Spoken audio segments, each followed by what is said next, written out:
Before entering the story, please subscribe to the channel, like and share to help me. Thank you.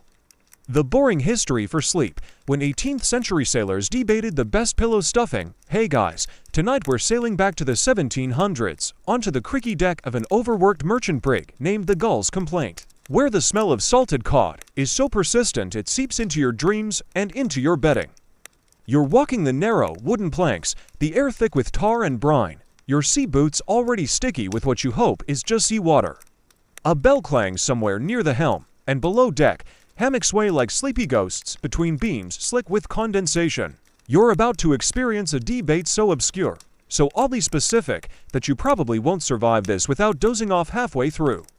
So, before you get comfortable, take a moment to like the video and subscribe, but only if you genuinely enjoy what I do here. And if you're listening from your bunk or your couch, drop your location and local time in the comments. It's oddly fun to see who's tuning in from where. Now, dim the lights, maybe turn on a fan for that soft background hum, and let's ease into tonight's journey together. You trudge past barrels of dried beef and biscuits so hard they double as hammers. Everything down here smells like mildew and rope. Welcome to your new quarters, a communal sleeping deck, low-ceilinged and dimly lit with swinging lanterns. The crew has just rotated shifts, and now it's your turn to snag some shut-eye if you can call it that. Your hammock is coarse and damp, strung to close to the ceiling, and the pillow provided feels suspiciously like a flour sack stuffed with lint and regret. You collapse into it anyway, the ship groaning around you like an old man with a knee injury, and your head lands on the lump. There's an audible crunch. You freeze. Is that crab shell, probably? Or possibly a shard of old biscuit? You decide not to investigate further. Sleep aboard an 18th century ship isn't just scarce, it's nearly mythical. Most sailors get for hours at a stretch, if they're lucky. The system of watches means your night is chopped into weird fractions. 4 hours on deck, 4 off, 2 up again, to down. Your sleep schedule is dictated by a bell, the moon, and someone screaming all hands. Every time a rope creaks funny, the pillow debate begins almost instantly. Feathers, mumbles the bosun from 3 hammocks over. Nothin' beats goose feathers. It's like sleeping on a fancy bishop's backside. Someone else snorts. If you want feathers, go enlist with the French. They pluck their pillows from chickens still alive. You try to ignore them, pressing your face into the musty sack under your head. It smells of fish oil and someone's foot, probably yours. Sailors often had to provide their own bedding, and whatever you brought aboard at the start of a voyage was what you de-sleep on for months, years, even unless you could barter for better. Some tried stuffing their pillows with hay, others preferred torn scraps of sailcloth. And a few unlucky souls ended up using rolled-up coats or rope coils. Historians still argue whether pillow stuffing was ever formally regulated by naval standards or left to the cruel chaos of personal taste. What's known is that by the mid-1700s, hammocks became standard issue in many navies, replacing wooden bunks. But pillows, those remained a personal, squishy frontier. You roll to one side, the creaking continues. A younger sailor leans over and whispers, "You ever try sawdust?" You blink. In a pillow, he nods, keeps its shape, absorbs head sweat. Smells like a wood shop. You file that information somewhere between possibly useful and absolutely cursed. There are rumors of sailors in the merchant navy who stole packaging straw from cargo holds to refill their pillows. Others swore by shredded rope ends, softened by months at sea. A few desperate men even tried sand until it turned into a gritty exfoliating nightmare. You wonder if anyone ever just didn't use a pillow. Turns out, plenty didn't. The truly tough, or the truly exhausted, simply curled up wherever they could, under the mess table, in a storage hold, or behind the gun deck. Some fell asleep with their heads on their arms. One sailor, famously, used a cannonball as a pillow, though that may have been more about guarding it from theft than seeking spinal support. And yet, despite the hardships, sleep was everything, a brief moment of peace in the chaos. A soft or softish place to rest your head between storms, squalls, and the clamor of daily survival. In fact, one official Royal Navy log from 1768 records a mutiny near Jamaica partially triggered by the improper state of bedding and hammocks. It seems people were literally ready to risk court-martial for a better nap. You feel a bit better about being picky. Someone throws a boot across the hold. Keep your goose feathers to yourself. A deep voice grumbles. Hay's the proper man's choice. Breathes better, never rots. Smells like home. Home, comes the reply. Your home smell like a donkey barn, does it? You're not sure who wins the argument, but you do learn this. Sleep quality in the 18th century depended heavily on who you were and how resourceful you got. Officers could afford better bedding. Lower ranks made do. And innovation or mild desperation was the sailor's best friend. You close your eyes, willing yourself to ignore the bouncing ship and the growing din of the great pillow debate. The creaking of the beams sounds oddly like a lullaby. For a moment, the damp sack under your head doesn't feel so bad. Then you hear it crunch again. You sigh. At least it's not alive yet. You lie still for a moment, your head sinking or perhaps simply sagging into the lump beneath you. It's hard to tell if your pillow is compressing or just giving up. The ship rolls gently, and ropes overhead sway in sync, creaking like a chorus of wooden frogs. Around you, sailors mutter in sleep, snore like choking bagpipes, or whisper to themselves in the half-delirium that only true fatigue can create. You're not alone in your frustration. The pillow wars continue below deck. Feathers, hay, or sawdust, it's more than personal preference. It's pride, superstition, and maybe even the last shred of control these men have in a world ruled by wind, water, and a cook with a deep suspicion of vegetables. I'm tellin' ya, hisses one voice to hammocks over. You stuff that thing with sawdust, you'll wake up smarter. Wood soaks up nightmares, that's what the old one said. That's because you ain't got the brains to make nightmares, Tom, someone replies. A burst of laughter, a cough, someone snores in protest. You sit up slightly, adjusting your hammock, and notice a sailor across from you pulling apart a worn shirt and stuffing the cotton into the side of his pillow sack. His technique is strangely methodical, like he's making dumplings, not bedtime gear. He glances up and shrugs. Shirt was full of holes anyway.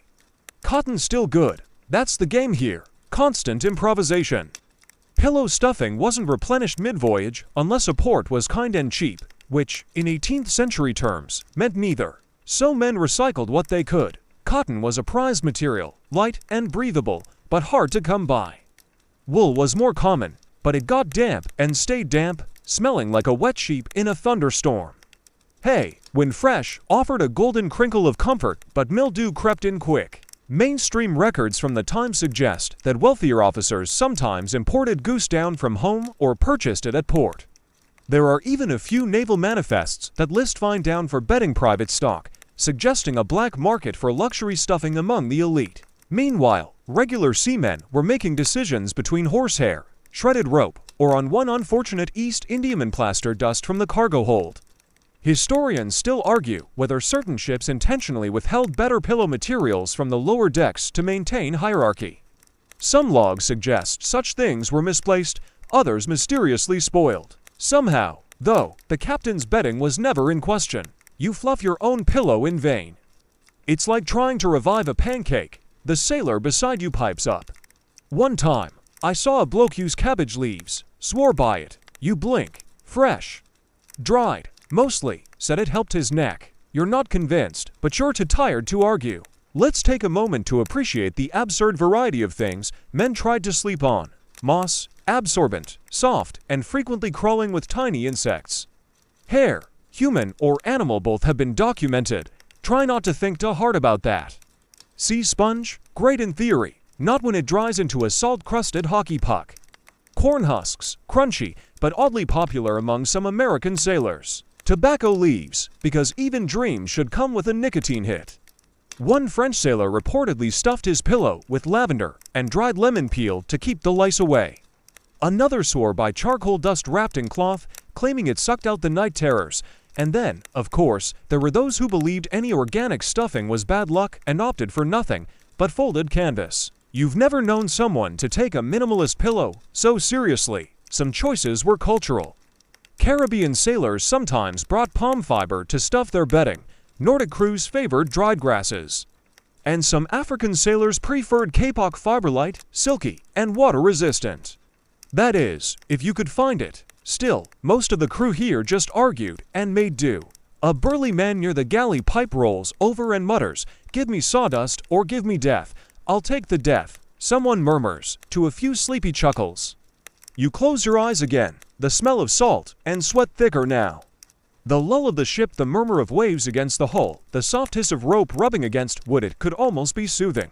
If not for the itch under your collar and the constant awareness that your bedding might contain former sea creatures. You shift again, a sliver pokes your temple. Not sharp, but definite, you remove the pillow and peek inside the open seam. A mix of string, what looks like hay, and a fragment of oyster shell. Nope, you gently tuck it away again. Better not to ask questions of your pillow. Somewhere nearby, someone begins humming a sailor's lullaby. It's tuneless, strange, and sounds like a dying accordion, but it works. You begin to fade, your breathing slows, your fingers loosen. Just as your mind drifts into the soft gray soup of pre-sleep, you hear one last whisper.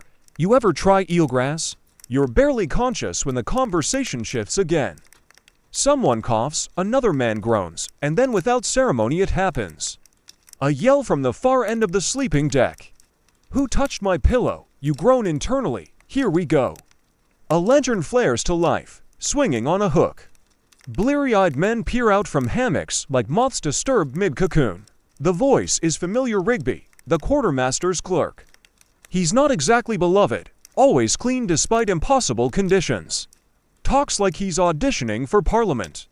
His pillow, rumor has it, is goose down, smuggled in a pastry tin. You watch from your corner hammock as he stands there, pillow clutched in both hands like a dead pet. He shakes it. This isn't my stuffing, he announces. This is horsehair. Someone has tampered. A beat of silence. Then the chaos begins. I didn't touch nothin'. What would I want with your bird fluff? Swear on me biscuits. It wasn't me. Someone stifles a laugh. Another mutters, hope he finds the crab in there. Rigby holds the pillow aloft like a relic. This is an offense, he declares, a violation of ship property. You brought it yourself, didn't you? One man offers helpfully. That is beside the point. Soon enough, it escalates into a full-blown argument. Not quite a fight, but close. Pillows are waved like flags. Comparisons are made between stuffing types with the intensity usually reserved for gunpowder ratios. Hay is thrown. Someone gets a mouthful of fluff. You can't tell if it's wool or mold. A man near the stove, clearly the cook's assistant, shouts, "You should be grateful you've got a pillow at all. Some of us sleep on rolled aprons." The captain's steward eventually intervenes, but not before Rigby threatens to write a formal complaint on stuffing misappropriation. You're not sure that's a real offense, but no one wants to find out. Later, as the lantern is snuffed again, and the muttering settles back into sleepy snoring, someone hisses, "He's lucky he didn't find the sardine spine." You're starting to think this whole pillow thing is more serious than you assumed. Here's the thing. For 18th century sailors, personal belongings were few. Your hammock, your mess kit, maybe a pipe, a small stash of letters, if you were lucky and literate. The pillow, humble though it was, could become a symbol of identity. Customizing it, choosing what to stuff it with, patching it with your own thread was a rare indulgence in a life ruled by orders and ocean. Mainstream historical records show few detailed mentions of sailor pillows. But that absence says something too. They weren't regulated, weren't standardized, and so became deeply personal. And disputes like Rigby's, they weren't rare. Multiple journals and ship logs mention brawls over bedding and quarrelsome behavior during rest periods, often stemming from someone tampering with another man's sleep gear. Historians still argue whether one infamous 1782 altercation aboard the HMS Valiant began over a missing rum ration or a misplaced feather pillow. The truth likely lies in both or might have fueled the pillow theft, or vice versa. In port towns like Portsmouth, especially the more chaotic docks of Broad Street, pillow stuffing was a surprisingly sought-after black market commodity. Sailors off-duty would barter trinkets, tobacco, or even boots for a bag of straw or a few tufts of stolen cotton. One British customs ledger from 1759 actually lists a confiscated crate labeled textiles for naval bedding on paid levy. Inside, mostly hay, and some kind of fur, possibly goat, hopefully goat. You roll to your side and smirk slightly in the dark. They fought over pillows, you don't even blame them. In a world where your wages might be withheld for months, where your meals involved hardtack, so infested it wriggled, and where storms could flip your whole world upside down, The idea of something soft and dependable, however lumpy, became sacred. The next morning, the pillow situation reaches comic levels. Someone's fashioned a sign that reads "Pillowless and Proud," hanging it from their empty hammock post. Another wears his pillow tied to his waist in protest. Rigby. He's requisitioned a spare from the quartermaster. It leaks straw. "That'll teach you to be high and fluffy," someone whispers as he walks by. You don't get much sleep that night. But you do learn something valuable. Stuffing is status, and status is fragile. At breakfast, over greasy salted pork and coffee that tastes like rusted rope, the argument continues in softer tones. Feathers are nice till they get damp, hay grows mold, wool smells like barn armpit, sawdust's for beavers. Then what is the best? A pause. Whatever you can sleep on. The table nods. No one has the heart to say eelgrass. You wake to the rocking of the ship and the faint scent of boiled onions, a smell that seems to haunt the lower decks regardless of the actual menu. Your neck aches. Your head feels like it's been gently used as a melon in a juggling contest. Your pillow, still there, still lumpy, but mercifully, no new surprise textures. You swing your legs over the hammock and drop to the deck with a soft thud, boots slapping against wood that's sticky with dew and a bit of something else.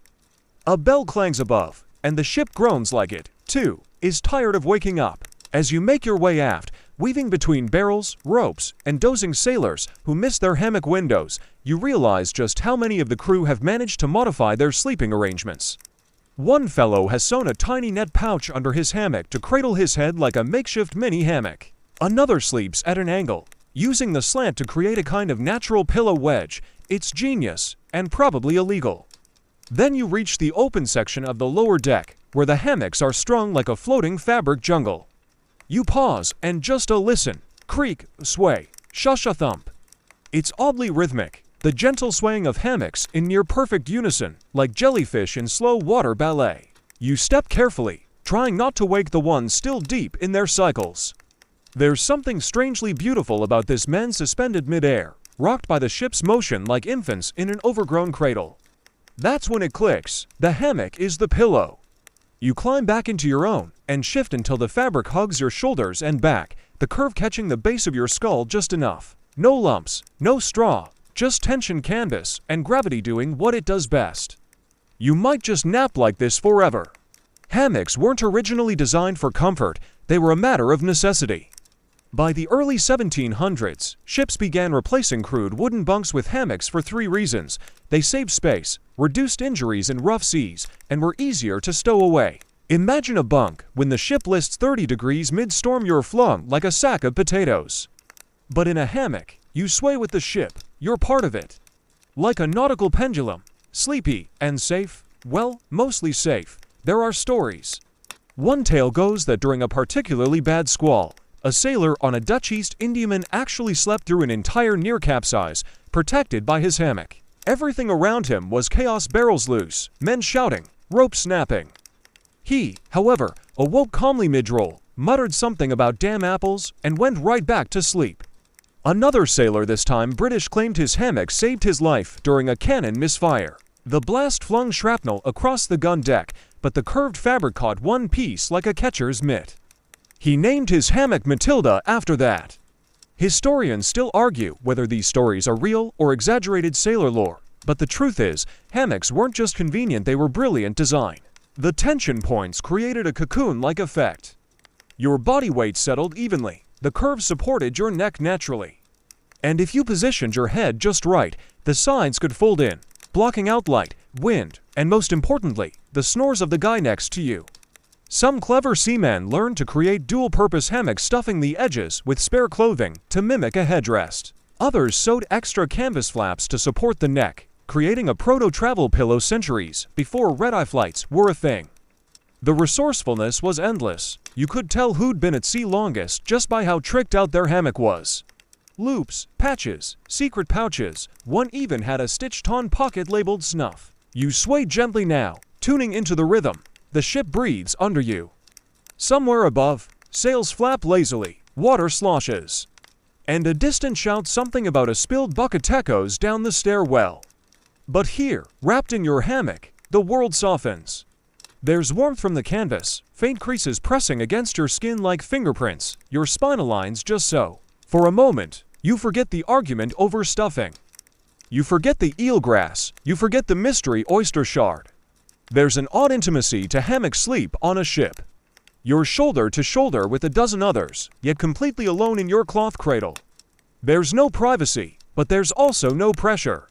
In fact, many sailors came to love the hammock so much, they took them ashore after retirement. A few naval pensions even included canvas sleep rigs as part of their exit kit. Sleep habits die hard. Of course, there were drawbacks.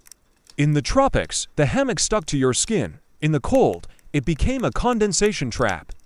And in a panic, say, fire or battle, it was a nightmare.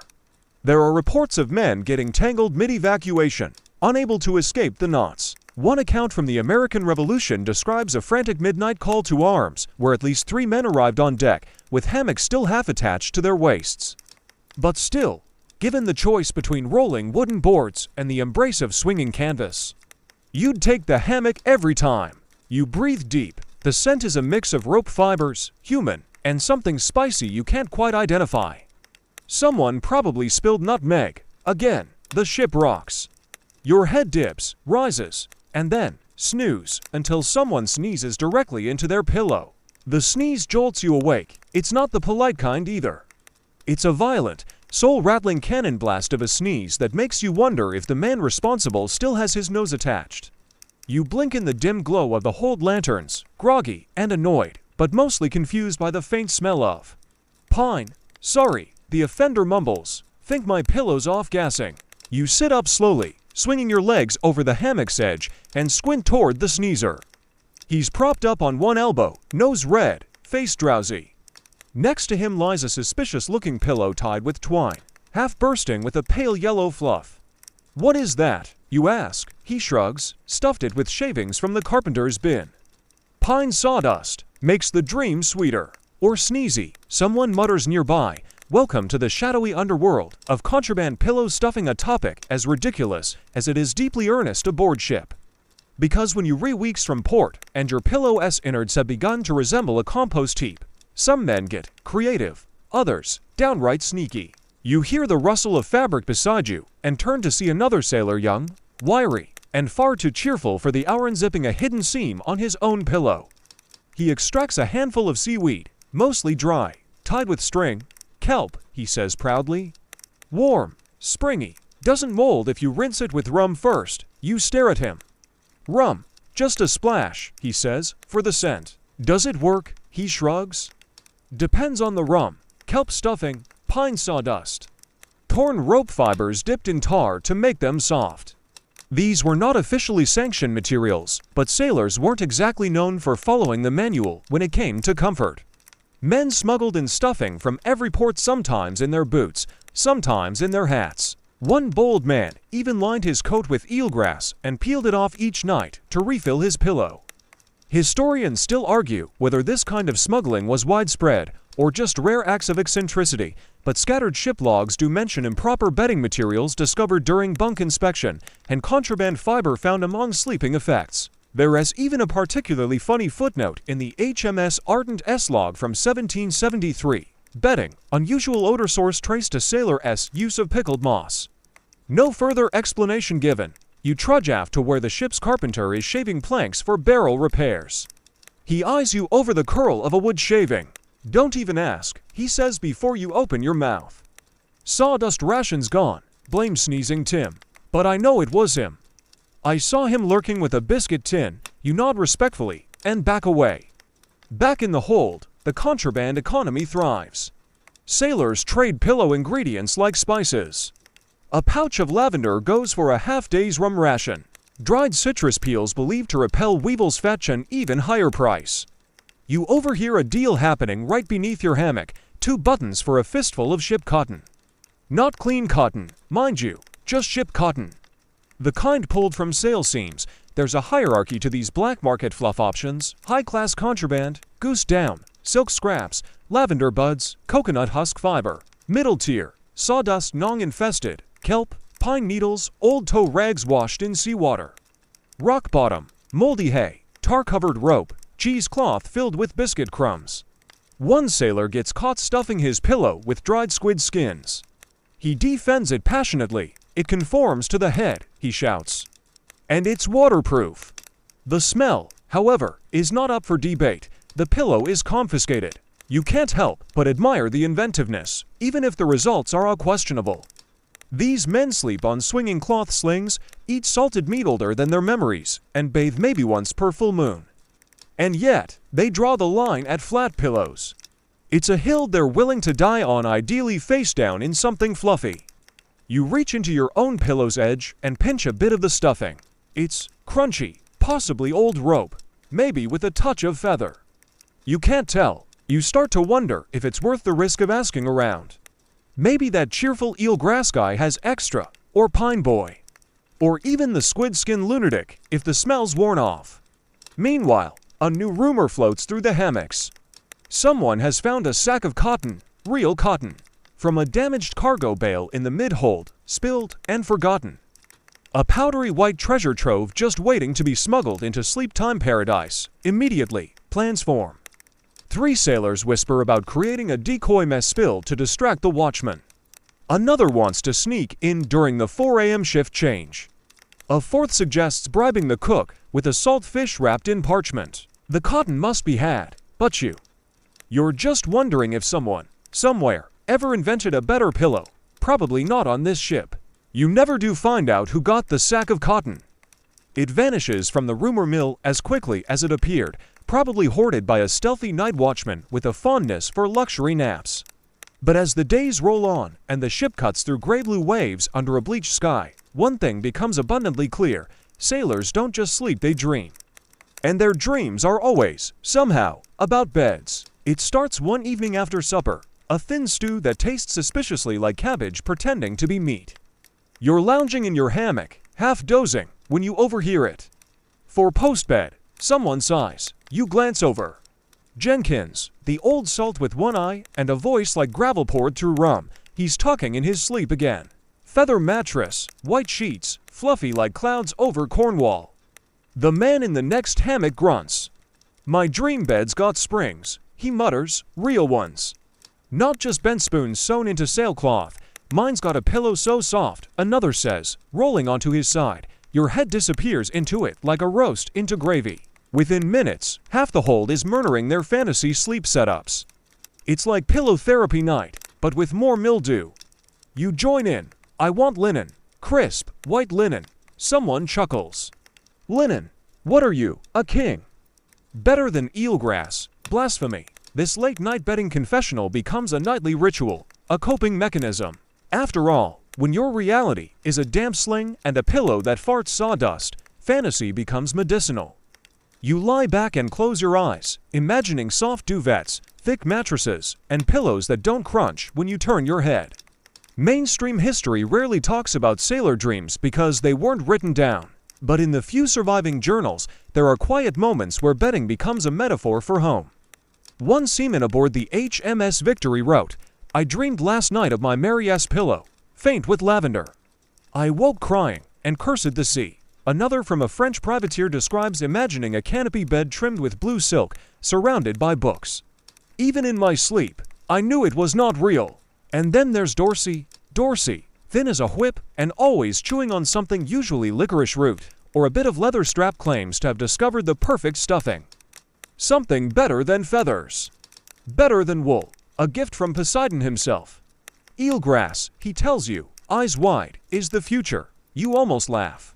The slimy green stuff from the shore. Not slimy when it's dried proper. You rinse it, lay it out in the sun, twist it like rope. Comes out springy, light, smells clean, like the coast. You squint. You're sleeping on sea salad, more like Neptune's cotton. He's serious. And he's not the only one. A few other sailors nod approvingly. One even holds out a pinch of it, tucked in a small pouch. It looks like Hayes' aquatic cousin, pale green and finely fibrous. Not terrible, certainly smells better than Rigby's fermented hay pillow. Historians still argue whether eelgrass was truly used by sailors or simply a coastal peasant bedding material adapted on land. Some Scandinavian crews did, in fact, use dried sea plants in pillows and mattresses. It's plausible that some enterprising sailor thought to recreate that at sea. After all, necessity breeds innovation, or at least some highly questionable experiments. You give it a try, trade a spare sock for a handful, pack a corner of your pillow, and lie back. It's not bad, softish, earthy, and doesn't poke you in the eye. The rest of your pillow, however, still feels like a collapsed loaf of barnyard bread. But dreams that night are deeper, or maybe it's just the power of suggestion. You float in a foggy reverie, walking barefoot through clean linens hung in a meadow. Pillows drift by like sleepy clouds. You embrace one like a friend. You wake up with drool on your face and a strand of eelgrass in your mouth. Worth it. Throughout the week, more dream sharing continues. Men describe the sound of rustling sheets, the feel of a headboard behind them. One sailor insists his dream bed had a bell you could ring for fresh toast. Another says his was filled with warm sand and driftwood and spoke to him in a woman's voice. There are disagreements, of course. Someone declares that sleeping on feathers causes weak bones. Another believes he channels good dreams from the grain spirits. Someone else won't sleep near wool, says it whispers. You just nod and smile, whatever helps them sleep. But there's something charming about it.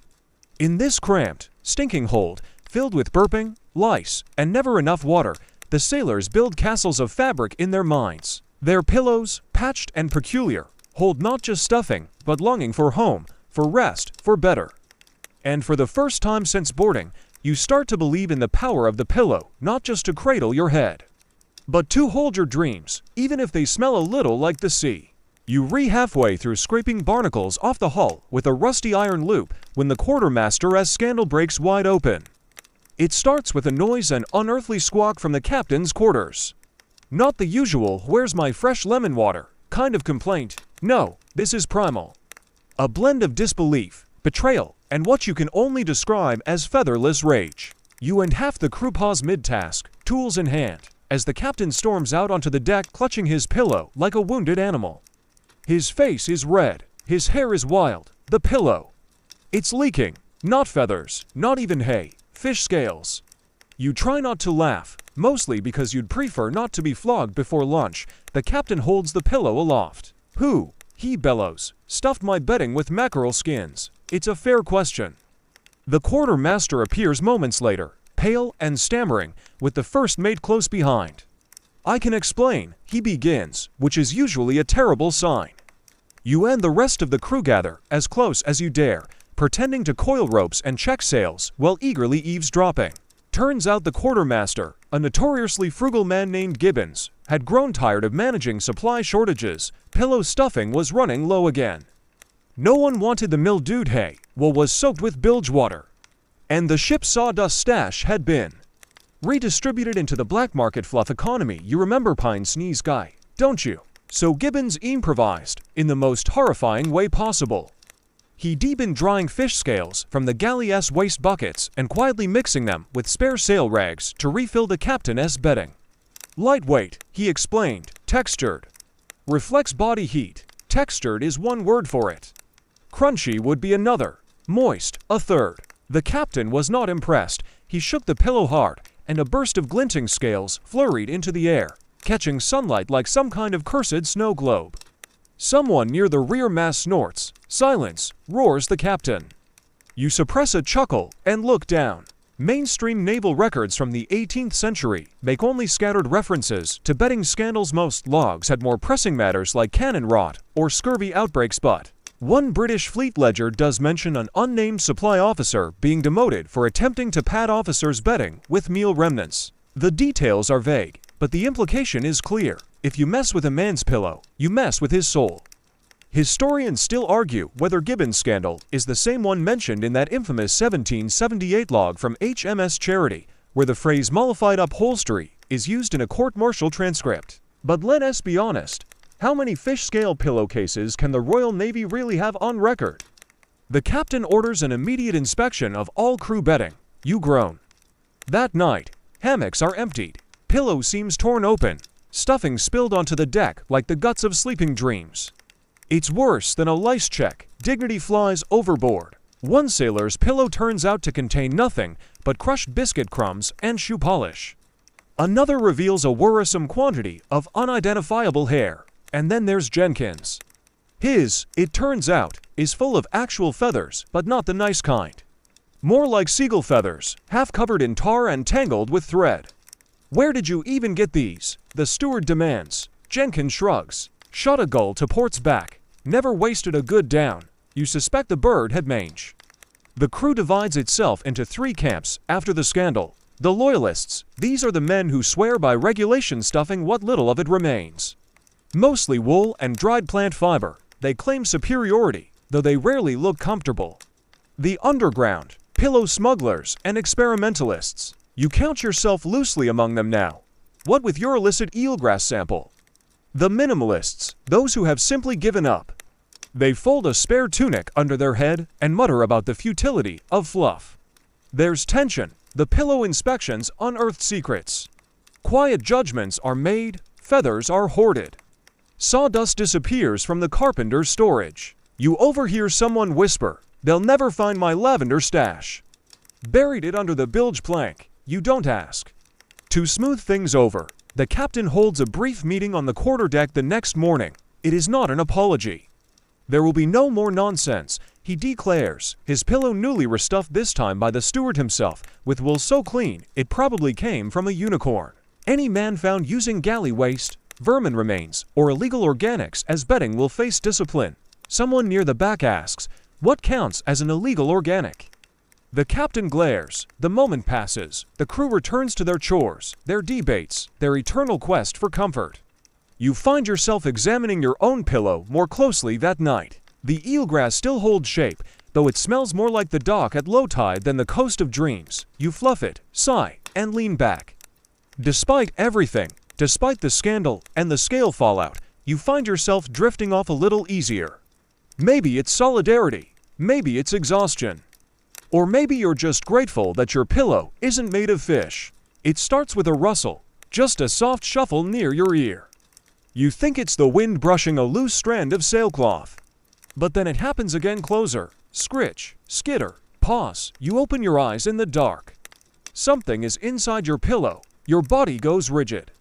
You move slowly, very slowly, and lift one edge of the sack. The faintest outline of movement flickers in the lanternless gloom. Then a black bead-like eyes blink up at you. Whiskers twitching. You drop the pillow. Rat, you hiss. Around you, sailors groan and stir. Some roll over. One says me too, and goes back to sleep.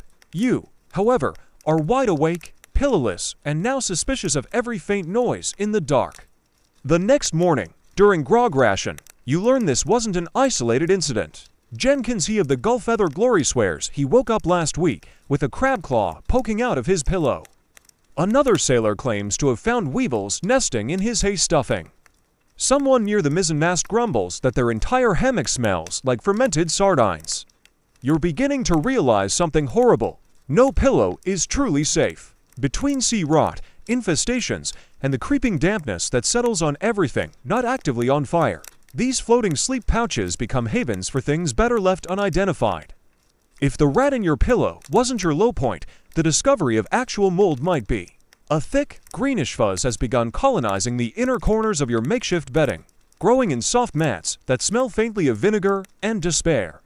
You scrape it out with a spoon, it grows back. Historians still argue whether mold-resistant pillow stuffing was ever developed during this era. Some believe early naval surgeons experimented with medicinal herbs like rosemary and thyme to both freshen and ward off disease from bedding. Others claim these were only ever used for officer quarters, while the common sailor was left to rot, quite literally. What's indisputable is that the line between pillow and petri dish was dangerously thin. You head topside for air. The sun is out, pale and sticky, hanging in a sky that looks perpetually like overboiled tea. Ropes creak, seagulls swill overhead. You grip your pillow in one hand like a wounded comrade and sit near the edge, letting the breeze air out the stuffing. It releases a puff of mildew-smelling gas. You resist the urge to heave it overboard. Try fire, suggests Dorsey, appearing beside you with a suspiciously soot-stained sack. Kills everything. Just don't fully light it. You arch an eyebrow. You lit your pillow on fire. Briefly. Got the fleas out. Ah, yes, fleas. You hadn't even added them to your list of unwanted pillow guests, but now that he mentions it, your neck has been itching suspiciously. You scratch, and immediately wish you hadn't. Back below deck, someone's holding an impromptu inspection. Pillows are being opened again, not for scandal, this time, but for science. The results are unappetizing. One pillow contains a clump of fur that might once have belonged to a rat, or to several. Another is found to contain a small fish skeleton and a bundle of what might be seaweed or hair. A third yields only a sad, flattened apple core. Forgot that was in there, its owner mumbles. And still, the debate rages. Feathers go sour, wool gets mites, sawdust goes damp, rope stuffings got tiny worms, hay turns into mushroom mulch.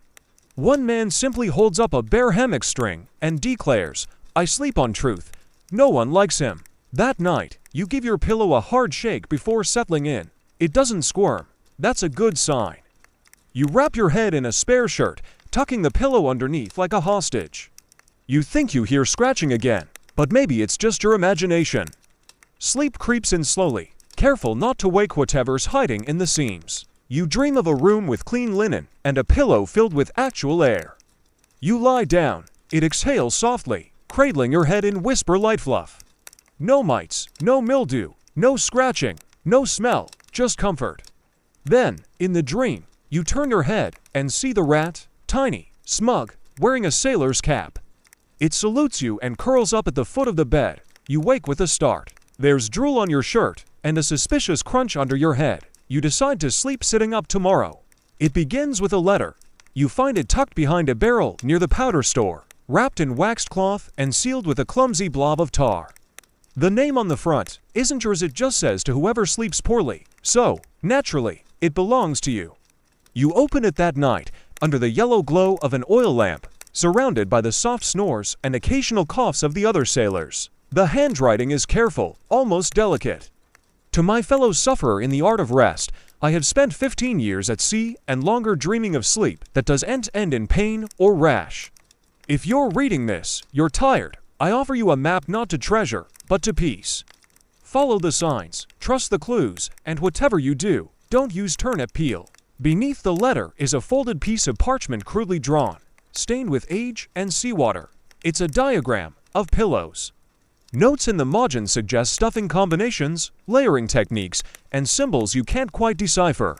At first you think it's a joke, but the moment you whisper it to Dorsey, he gasps like you've shown him the Ark of the Covenant. The pillow map, he whispers. I thought it was a myth. What follows is a pillow-making frenzy unlike anything the ship has seen. Half the crew dives into experimentation. Stitching, stealing, scavenging. Old sails become lining. Bits of coconut fiber are combed and dried. Hammock ropes are unwoven to create inner tension bands. One man swears that layering dried orange peel between canvas strips creates a citrus cloud of dreams. You try a combination of eelgrass, clean wool from a coat lining, and a handful of sawdust packed into a cloth sachet. It smells like pine and sea salt like a forested shoreline at low tide. It's promising. Mainstream history never records this kind of chaos. It talks about naval strategies and maritime empires, not the great pillow renaissance of Deck 7, but for a few strange weeks, every free moment not spent rigging or scrubbing is devoted to the advancement of bedtime engineering. Even the quartermaster gets involved, cautiously. He begins setting aside experimental fabric scraps and opens a sign-up sheet for stuffing trades. The man who once crammed a captain's pillow with fish scales now oversees a black market of lavender, linen, and finely shredded rope ends. And then Jenkins cracks the code. He shows up one night with a pillow that sings. Not literally, but the man's face is beatific. He lies back, closes his eyes, and drifts off within minutes. No tossing, no adjusting. No muttering about his vertebrae grinding like stale biscuits. 3-layer system, he whispers before sleep claims him. Canvas, wool, then duck down in the center. But where'd you get ducked down? Someone asks. He just smiles. Historians still argue whether multi-layered pillows existed among sailors, or whether this was an accidental innovation born of desperation. Some surviving French ship logs hint at double-stuffed sacks, but they may have referred to storage bundles, not bedding. Others think it was simply a myth passed down from ship to ship, like sea shanties or mermaid sightings. Regardless, the idea takes off. A small group of men, the Dream Division, as they call themselves, starts refining Jenkins' blueprint. They add crushed mint leaves for scent. One introduces a silk inner lining borrowed from a lieutenant's cravat. Another constructs a prototype with a button flap for inserting seasonal herbs. You try it. It's glorious. Not quite a featherbed, but leagues beyond your eelgrass salad sack. You dream of cool stone floors and shaded groves where clean sheets billow in the breeze and no one snores. But not everyone is pleased. A rival faction forms, the stiff-necked loyalists. These are men who believe all the innovation is nonsense, that true sleep is earned, not engineered.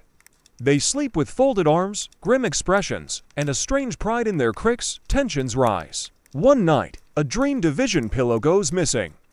Its owner finds it shredded, stuffing floating in the bilge. Retaliation follows. Someone rubs raw onion into a loyalist's spare shirt pillow.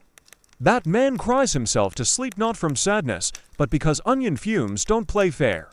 Eventually, the captain intervenes. He demands a pillow peace accord. All parties must share discoveries, and no more sabotage will be tolerated unless it's hilarious. His words, not yours.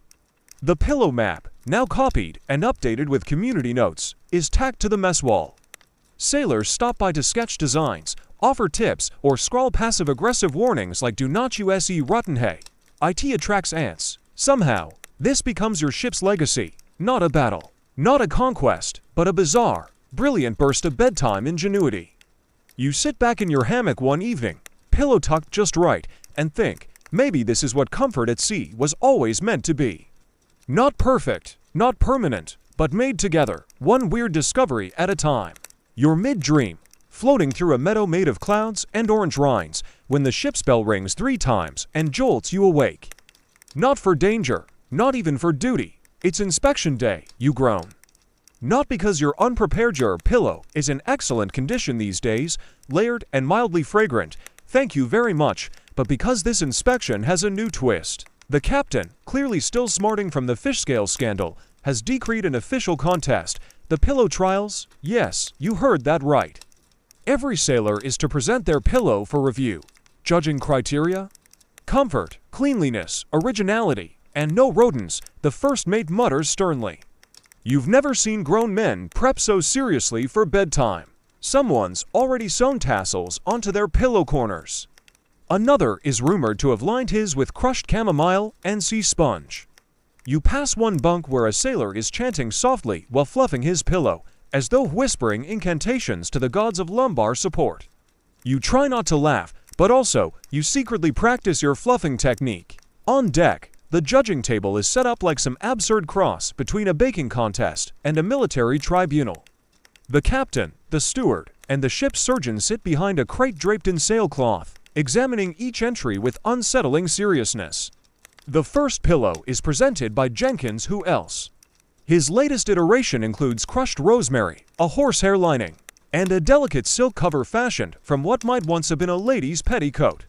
Where he gets these things, no one knows. Elegant, the steward murmurs. Bit too fragrant, says the surgeon. Where'd you find silk on this wreck? Asks the captain, narrowing his eyes. Jenkins only smiles. Next up, Dorsey reveals his pride and joy. A layered pouch of old rope fibers, dried tobacco leaves, and a tiny pouch of rum-soaked cork chips. It breathes, he says, as if that's a good thing. The surgeon sniffs it and sneezes. You'll inhale splinters, but the captain presses his cheek to it and closes his eyes. Surprisingly supple. Your turn. You step forward and present your best creation yet. Eelgrass washed 3 times, pine shavings from the carpenter's leftover box, a bit of lanolin softened wool from your sock lining, and your newest upgrade, a stitched sachet of dried orange peel and crushed mint. A modest masterpiece. The captain rests his chin on it. He hums. Balanced. The steward scribbles something. Then the surgeon lifts it, sniffs, and says, no mildew. No lice, no dead animals. I'm honestly shocked. You take it as a win. Not all entries fare so well. One unfortunate sailor presents what turns out to be an actual fish, tightly wrapped in cloth. Thought it was dried, he mutters. The judges are not amused. Another pillow hisses when touched. A nest of ants swarms the judging table. That sailor is disqualified and lightly slapped with a broom. Some entries are beautiful, but impractical, like the man who braided his pillow from ribbons of old maps. It's historical, he insists. Also waterproof. Yes, says the steward, but it crunches. Historians still argue whether any formal contests like this were truly held aboard ships or whether these events were informal games spun into myth. One account from a merchant vessel in 1792 mentions a night of unusual betting display and revelry, though it's unclear whether that referred to pillows or something far less PG. Some believe captains encouraged creative pastimes to stave off madness during long, uneventful crossings.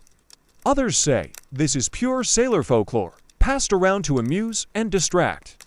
What is certain, though, is that your ship takes this absurd challenge with absolute seriousness. A vote is held. Pillows are ranked. Jenkins wins most innovative, of course. The map silk, rosemary, and dubious romance backstory carry the day. You earn best balance of texture and scent. Dorsey is awarded most absorbent, which he accepts with pride and an alarming wink.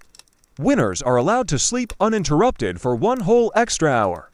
The losers, well, they clean the latrines. That night, you rest your head on your award-nominated pillow and feel something rare, pride. Maybe this isn't the kind of achievement that earns medals or gets written in history books, but it matters here. On this floating plank of humanity, where rest is scarce and comfort scarcer, you've carved out a little piece of peace. Your dream that night is strange. You're standing before a crowd on a stage made of hammocks, holding your pillow like a trophy. There's applause. Someone tosses lavender into the air. A seagull bows. When you wake, the ship creaks gently, the sea is calm, and your pillow smells faintly of mint and oranges. You smile. You don't win many contests in this life, but when you do, it is always because you learn to sleep just a little better than the guy next to you. The wind shifts, not dramatically, not with the fury of a storm or the menace of a squall. Just a lazy tilt of the breeze, enough to jostle the sails and ripple the edge of your blanket. But something about it feels off, like the ship itself just sighed in its sleep. You blink awake to find a fine layer of grit on your pillow. Not sand, not sawdust, it's black, crumbly, oddly pungent, charcoal. Your eyes dart upward. No smoke, no fire. So where did it come from? Turns out, someone, no names, but their beard has ash in it, decided that stuffing a pillow with powdered charcoal might purify the sinuses. They base this on a vague rumor that apothecaries on land use it for poisoning victims. Not for pillow stuffing, definitely not when it's loose and unwrapped. The results, messy, smelly, and when Jenkins tried lying down on it, he woke up looking like he'd been mugged by a chimney sweep. Still, the idea of therapeutic pillows gains traction.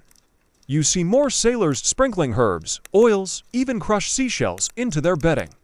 Someone stashes tiny soap chips inside a muslin pouch.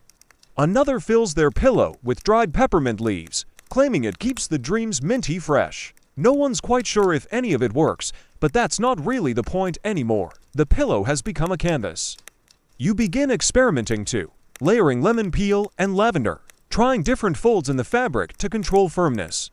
One night, you manage to sleep through for bells without waking a personal record. It's either the new peppercorn chamber in your pillow or just sheer exhaustion, but either way, you feel triumphant. Historians still argue whether sailors in the 1700s had any real understanding of aromatherapy, or if this was just desperation wearing a fancy hat. Some letters from the time mention sachets and scented poultices tied to bunks, often made by loved ones back home. Others dismiss this entirely, suggesting that anything pleasant-smelling was considered suspicious or French. One thing's certain, by now, your ship smells like a floating potpourri stand that's seen better days. And not all therapies are benign. You remember the man who claimed garlic under the pillow kept away nightmares. Which was fine until the garlic rotted and then sprouted. By the end of the week, he had a whole garden growing between his sheets. He called it pillow farming. You called it disturbing. Another sailor stuffed his with dried tobacco, hoping for calming effects. The result? Coughing fits and a mysteriously spicy rash. He switched to plain cotton. The rash stayed. Still, despite setbacks and the occasional sneeze attack, something magical is happening. The ship is quieter at night, more relaxed, snoring is gentler. The usual grumbles and groans have mellowed into a communal understanding. We are trying, all of us, to make this floating life less unbearable. Even the officers soften. The first mate is spotted dabbing oil of clove on his linen wrap. The quartermaster who once mocked all the pillow talk starts tucking a small lavender-scented rag inside his coat, and the captain. He doesn't say anything, but you notice his hammock is now slightly elevated, supported by what looks suspiciously like a repurposed bolster pillow. It's the little luxuries that get you through the long weeks. One night, while tweaking the angle of your headrest, you're experimenting with the tilted ridge technique, you start thinking about home. Not in the painful way, but with a sort of abstract warmth. You remember the way your mother used to pat down your bedding. The heavy, familiar shape of your old mattress, the gentle crackle of the fireplace. This pillow isn't that, but it's trying. And so are you. Sleep comes easier these days. Not deeper, necessarily, there are still rats, after all, but softer. You dream in longer stretches, wake up less disoriented. Even your neck has stopped creaking like a ship's mast. You're learning that comfort is cumulative. A few feathers here, a pinch of mint there, a tighter stitch in the corner. It all adds up. And sometimes, at dawn, you find yourself smiling before your eyes even open. Not because life at sea is easy, but because, in a small, absurd way, you made it a little better, one pillow at a time. The calm doesn't last. One night, as you settle your head onto your carefully balanced, herb-scented, tri-layered pillow, now something of a marvel, in your bunk's corner, you hear it. A faint squish, you freeze. No rats scurrying, no man snoring. Just that quiet, haunting squish. You lift the pillow slowly, cautiously, like a bomb disposal expert. Underneath, dampness, not seawater. Worse, stew. Someone has poured cold stew into your bedding. Potatoes, onions, a sad bit of gristle all soaking into your wool layer. It's an act of war. You storm down the companionway, pillow dripping like a defeated jellyfish, and slap it onto the mess table. Who did this? You demand. Your voice echoes dramatically. No one speaks, until Jenkins clears his throat and says, with the sheepishness of a man who once tried to pillow stuff with beeswax, "It might have been the turnip sect." You blink. The what now? Turns out, not all divisions ended with the pillow trials. A fringe group has formed self-identified traditionalists who believe all this scented stuffing and layered comfort nonsense is a betrayal of proper seafaring manhood. They're calling themselves the turnip sect because their preferred pillow stuffing is, you guessed it, raw turnip peel, and apparently cold stew.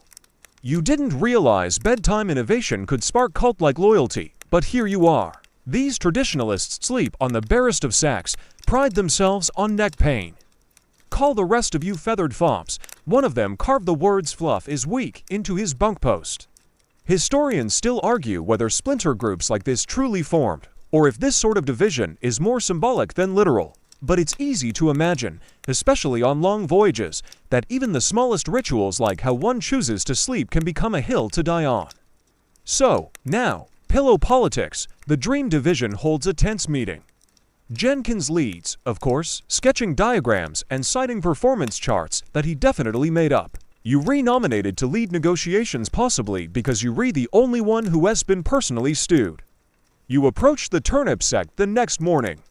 Their leader, one Smedley, a man with a forehead as rigid as his spine, greets you with a grunt and a dirt-colored pillow that smells like root cellar. You explain that sabotage is unacceptable, that each sailor should be free to choose his nighttime strategy without fear of soup-based attacks. That peace is preferable to sleeping with one eye open and the other on a ladle. He listens, then he opens his pillow and shows you the inside. It is, somehow, rotting, a mass of moldy rinds and sour moisture. This, he says proudly, is suffering. Real sleep comes after pain. You stare, horrified.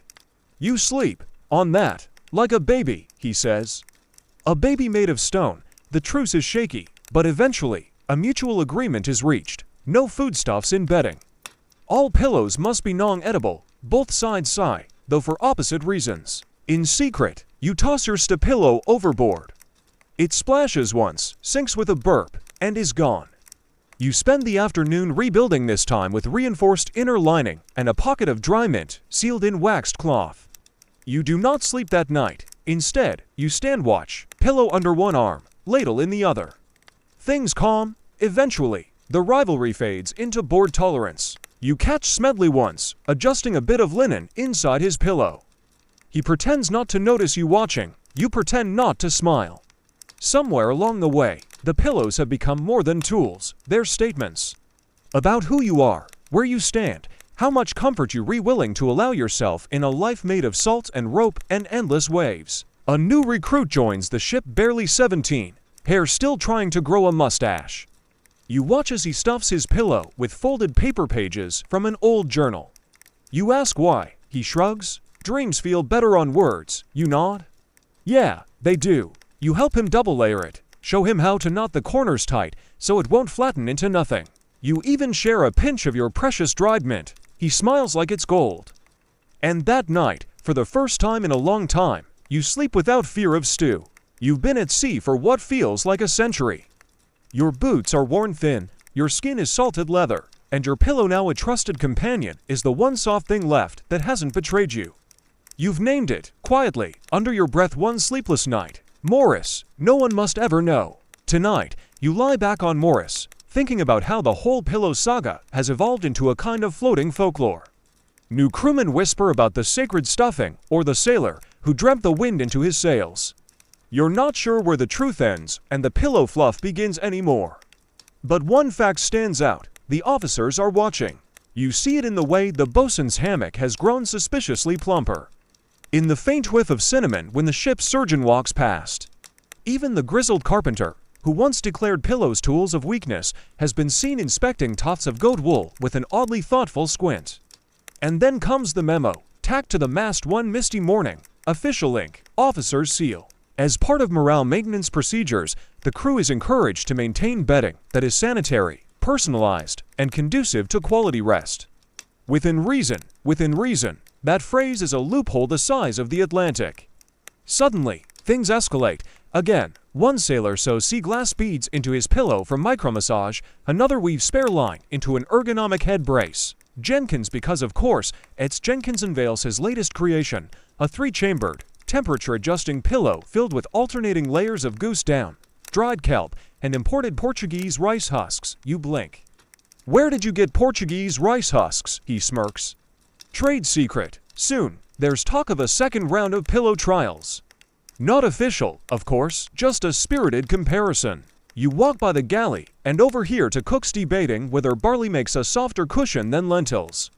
Down in the hold, a man is muttering to himself while ironing linen with a warm stone.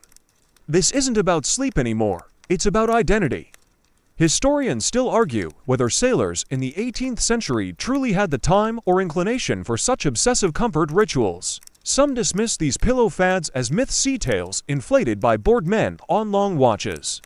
But others point to detailed logs, letters, and ship manifests listing fabric scraps, fragrant herbs, and small luxuries sent from home. One account, buried in a merchant captain's journal, describes a crew member who refused duty for lack of proper head elevation, and another who, in a fit of passion, attempted to sew buttons into his pillow to keep the demons out. Your ship is no different. By now, the bunks look like a showroom of desperation and ingenuity, a museum of soft rebellion. You stroll through the lower deck one afternoon and spot a new innovation, the hammock pillow hybrid. It dangles gently like a floating cradle. You try it. It's oddly excellent. Terrible for posture, amazing for dreams. Back in your own corner, Morris has undergone another update. You've added a stitched-in charm, a tiny copper fish token you found in an old coat pocket. You don't know why, but it feels right. Each night, you ease into your spot like slipping into a familiar story. The sway of the ship, the creak of the beams, the rustle of sails above, and Morris always beneath you, holding your thoughts. One night, a storm brews, not a fierce one, more of a persistent tantrum. Wind, rain, the occasional sideways lurch. You're rocked awake repeatedly. But each time, you curl into your bedding and ride the motion. It's like being rocked in a giant cradle made of wet wood and bad decisions. You remember those early weeks, how your head ached from resting on knots, how your dreams tasted like mildew. And now, even in the middle of a storm, you feel cradled, not by the ship, by your pillow, by Morris. Sleep isn't always restful. but it's survivable. And in a life like this, that's something. Your dreams that night are strangely comforting. You're walking through a forest made entirely of hammocks. Each tree holds a pillow-like fruit. You pluck one, lie down, and the leaves above you whisper sea shanties in perfect harmony. You wake to quiet, the storm has passed, and your pillow is dry, magic. Maybe, or maybe it's just that, at sea, the line between reality and imagination thins like a worn-out blanket. You learn to trust what holds you. And sometimes, what holds you is a lumpy sack of rags and mint leaves that you've come to love like a brother. Land appears on the horizon, just a smudge at first, like someone thumbed charcoal across the sky. But the cry goes out a land ho, and everything changes. Voices lift, boots shuffle faster, even the rats seem excited. You, however, lie still a moment longer, cheek pressed to your pillow, watching dust motes drift through the sunlight slanting down from the hatch. You've grown used to this floating world. Its rhythms, its creaks, its occasional stew-based sabotage. And yes, even its eccentric bedding ecosystem. Morris, as always, offers no comment. But things begin to shift. Packing starts. Tying down, folding up, rolling hammocks into tidy sausages. Some men tear open their pillows and dump the contents overboard with gleeful vengeance. No more rice husks for me, one cries, as if they'd been plotting against him all along. You don't follow suit. Instead, you take a moment. Untie Morris's seams gently. Spread out the stuffing, a quiet archaeology of your time at sea. There's the stitched in mint pouch, the lavender scrap. A faded fabric token from Jenkins, embroidered with what he insists is a lion, but looks more like a melted goat. You smile anyway. Some sailors wrap their pillows carefully, stow them deep in their sea chests as souvenirs. Others toss theirs into barrels or leave them as offerings in the crew quarters, a kind of soft goodbye. You decide to carry Morris with you. Tucked under your arm, he's less a pillow now and more companion, a logbook made of fabric. An object layered with sweat, salt, and dreams that have traveled miles. Historians still debate whether such sentimental attachments to bedding were real or romanticized by later writers. Letters describe sailors carving initials into bunks or carrying bits of home-stitched cloth across oceans. But skeptics argue, as too convenient a tale, that hardened mariners wouldn't cling to such softness. Those skeptics clearly never met Morris. The ship docks, your legs wobble, your spine protests the sudden stillness. Land feels wrong somehow, unmoving, quiet in a suspicious way. You watch as your crewmates spill onto the harbor like a tide of bearded toddlers on their first field trip. You lag behind, because now comes the big question. What do you do with this pillow on land? You consider donating it to science, or framing it, or sneaking it into a fancy inn just to watch the horror on the maid's face. Instead, you head for the nearest patch of grass, collapse backward, and rest Morris behind your head. The sky is too blue, the air smells too clean, but the feeling beneath your skull is just right. You close your eyes and listen. No sails, no bells. Just birds and the lazy hum of a world not bobbing beneath your feet. Someone walks past and asks, "Rough voyage?" You open one eye, nod. "Pillow politics," you say.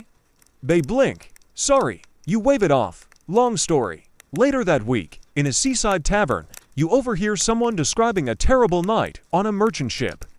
Flat bedding, no support, a seasick bunkmate who used their pillow as a barf bucket. You sip your drink and smile into the rim. You could tell them about the pillow trials, about the turnip sect, about Jenkins's three-chambered monstrosity, but you don't. Some stories are best kept close, soft around the edges. Told only when the lanterns are low and the wind sounds just right. That night, in a rented room with a proper mattress and too many decorative pillows, you lay Morris gently beside your head. It's lopsided, smells faintly of ship rope and mint. Perfect. You drift off thinking about a sea made of feathers, about waves shaped like hammocks, about sailors floating on beds of kelp and dreams. It's been a long journey. But somehow, your pillow made it longer in the best way.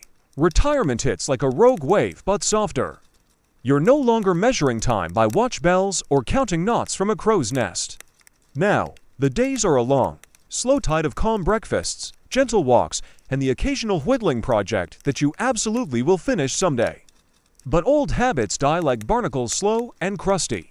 You still make your bed like it's going to be inspected by a one-eyed bosun. Your boots rest precisely by the door. And your pillow still Morris sits on the bunk like an honored guest. Your neighbors are a peculiar bunch. Some are retired dockhands, others merchant seamen, or even landlubbers who just like the salt life from a safe distance. But almost every one of them carries a ritual, a relic, a tale from sleep at sea. There's Thomas, who insists the best stuffing was dried oranges, claims the scent kept dreams sweet and nightmares citrus-free. There's Elsa, an ex-naval cook who made a pillow entirely out of stitched-together napkins from every port she ever docked in. It looks like a quilted passport. You've joined a small group now. They meet once a week in a dusty room at the edge of town and talk about nautical sleep ergonomics. Really, it's a pillow fan club. You don't call it that out loud, of course. The debates are lively. Someone always insists Will beats all.